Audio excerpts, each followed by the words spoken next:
Welcome to millets kitchen. మీకు ఈరోజు నేను బోడకాకరకాయ కర్రీ చేసి చూపించాలనుకుంటున్నా. ఇది చాలా బాగుంటుంది, అన్నంలకైనా చపాతీకైనా చాలా టేస్టీ ఉంటుంది. మీరు కూడా ట్రై చేయండి, లైక్ చేయండి, షేర్ చేయండి.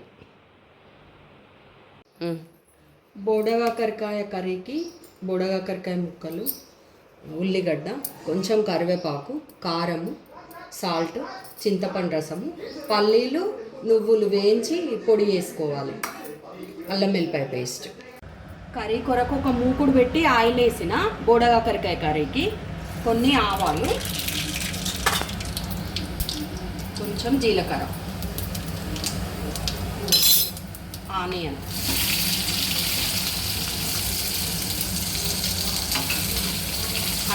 కరివేపాకు,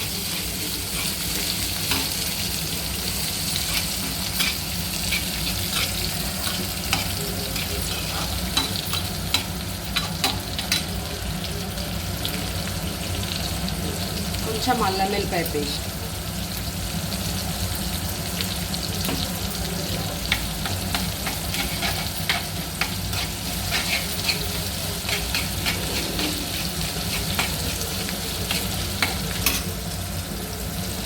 కొంచెం పసుపు,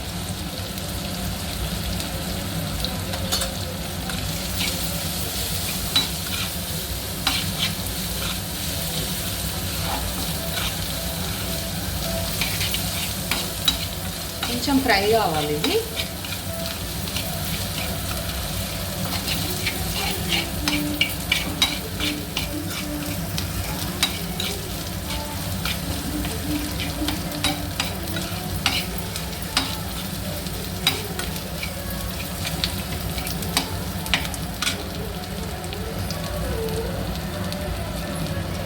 అందులోనే బోడకాకరకాయ,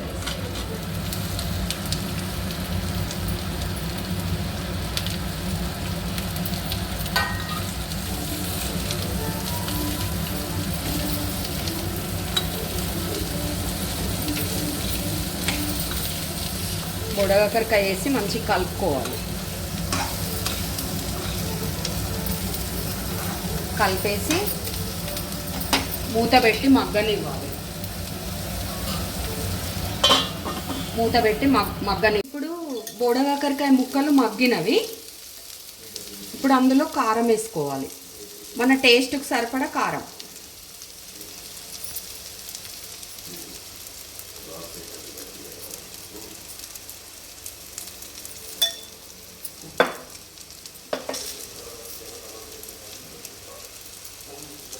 సాల్ట్,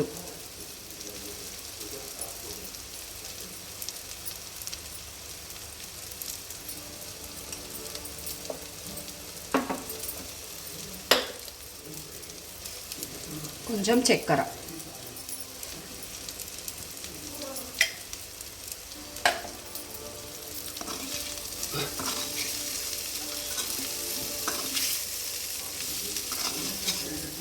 మంచి కలపాలి.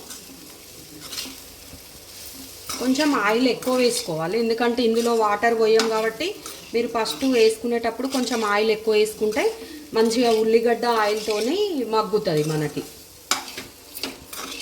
ఆయిల్తోని టేస్ట్ ఉంటుంది, కొంచెం ఆయిల్ ఎక్కువ పడుతుంది ఇందులో.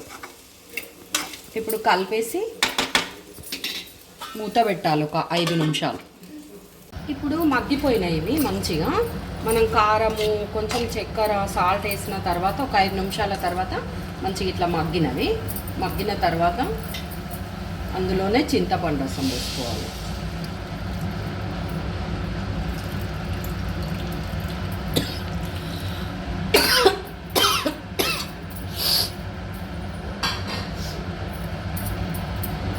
చింతపండు రసం పోసుకొని మనం పల్లీలను, నువ్వులు వేయించి మిక్సీ వేసుకున్నాం కదా పొడి, ఆ పొడి ఇందులో వేసుకోవాలి.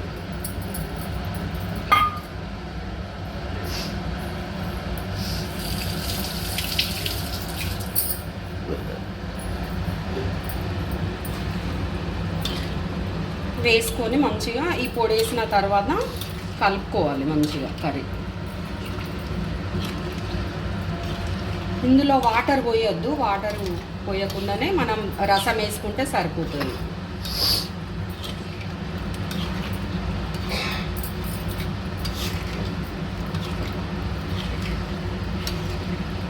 మంచిగా కలిపేసి ఒక 2 మినిట్స్ మంచిగా మగ్గనివ్వాలి. పొడి అంతా దానికి పట్టుకుంటుంది. ఇప్పుడు ఇది రెడీ అయిపోయింది కర్రీ. మనకు ఒక 5 మినిట్స్ తర్వాత మంచిగా ఇట్లా అవుతుంది, దగ్గరకు వస్తుంది. ఇప్పుడు మనకి ఇది రెడీ అయిపోయింది. స్టవ్ బంద్ చేసుకోవాలి. ఇప్పుడు మనకు బోడకాకరకాయ గ్రేవీ కర్రీ రెడీ అయిపోయింది. ఇది చాలా బాగుంటుంది. ఎంత మంచిగా వచ్చింది చూడండి. పులుసు చేసింది కదా, చాలా బాగుంటుంది టేస్టు.